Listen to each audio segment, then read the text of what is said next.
Empire State Building is arguably the most iconic building in Manhattan. Standing tall since the 1930s, the building is an architectural and cultural marvel. But what if it was at the center of a plot? What if the building was harmed, or worse, obliterated? Hello and welcome back to Life's Biggest Questions. I'm Rebecca Felgate, and today we're continuing our simulated scenario series as we ask, what if the Empire State Building was attacked? Before we launch right on into this video, I just want to ask you guys to hit that thumbs up button if you like our videos, and also make sure you're subscribed for more big answers. The Empire State Building has become synonymous with the image of New York. It is one of the busiest tourist attractions in the world, as well as being home to a number of businesses, including LinkedIn, which occupies 5 of the 102 floors. Approximately 15,000 people work in the Empire State Building every day, and a further 10,000 visit each day to enjoy the observation deck and other leisure offerings. Of course, not all 25,000 people who frequent the building each day would be there at one time, but it is likely that many thousands of people would be inside if an attack took place. Of course, like with the horrifying events of 9/11, conducting an attack on a working weekday would be likely to cause the most devastation. Speaking of 9/11, of course, if the Empire State Building was attacked, it would have a worrying parallel to that fateful day in 2001. Depending on the extent of the damage, it could be the worst attack the city, if not America, has seen since. Of course, we have to wonder how exactly someone could conduct an attack of any magnitude on the Empire State Building, which is now one of the most heavily guarded and security-tight buildings in America. While an aerial attack would be the most effective in inflicting damage since 9/11, aviation law and security measures have been tightened, making a similar offense highly unlikely. Of course, an aerial bomb attack is just about as unlikely as they come to, considering airspace in Manhattan is tightly monitored, unless, of course, the fire comes from some kind of unintercepted North Korean missile. Of course, while these events are very unlikely, they are not beyond the realms of possibility. For example, in 1945, an American bomber plane accidentally flew into the building, causing significant damage and killing 14 people. Other ways in which the building has been attacked in the past include 2 mass shootings, one in 1997 and one as recent as 2012. As security forces in the building are armed, this kind of attack is always contained reasonably quickly. The other possibility for a high damage attack would be an intelligent bomb plot.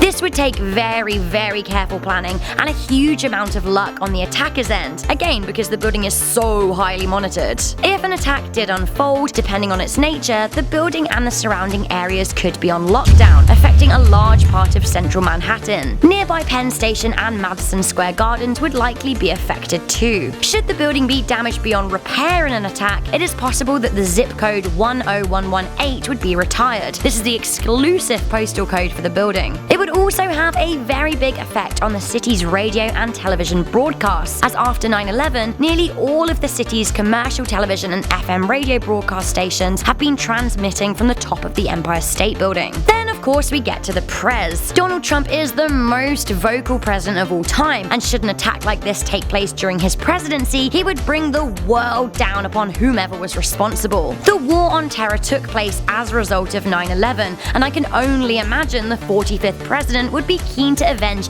any deaths that took place in a building which he once part-owned. If the Empire State Building did fall or a number of people were killed, it would be a sad day for us all, and depending on the nature of the attack, it could have far-reaching political consequences. So that is one question that will hopefully never find a real-life answer. What do you guys think would happen if the Empire State Building was attacked? Let me know in the comments section down below. For now, I'm your host Rebecca Felgate. I'll catch you in the next video, but until then, be sure to stay curious, stay alert, and never ever stop questioning. If you want to continue on your questioning binge, why not watch our biggest what ifs playlist and our biggest history questions.